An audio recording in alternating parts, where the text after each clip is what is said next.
સવારમાં બારે ખોલીને જોયું સૂરજ દાદા ઉગતા હતા, નજારો તો કંઈક આવો. હેલો મિત્રો, જય શ્રી રામ. આ છે આપણો પહેલો મિની બ્લોગ. બ્રશ કરીને મોઢું ધોઈને થઈ ગયા આપણે તૈયાર ને છાંટી લીધો લાજારાનો સ્પ્રે. બારે ખોલીને જોયું તો કંઈક હતો આવો નજારો. કબૂતરની જોડી છે, મારે જ નથી.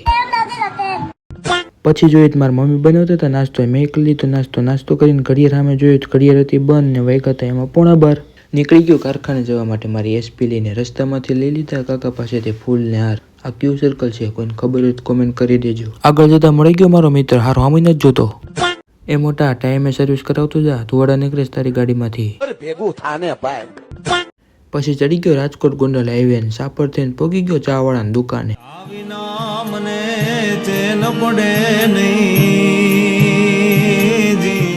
ચા વાળાની દુકાને આવી ગયો કારખાને, જોયો તો હજી કોઈ ન થયું કારણ કે આપણો ટાઈમ છે 8:30 ને આપણે પગી ગયા 8 વાગ્યામાં. ઓફિસ ખોલીને કરીને એકાદ દીવાબત્તી લાગી ગયો મારા કામે. બહાર જઈને જોયું તો બધા જ કારીગર આવી ગયા હતા ને કરવા માંડ્યા હતા પોતપોતાનું કામ. તો મિત્રો, આજનો મિની બ્લોગ પૂરો થઈ છે. હવે મળીએ નેક્સ્ટ મિની બ્લોગમાં.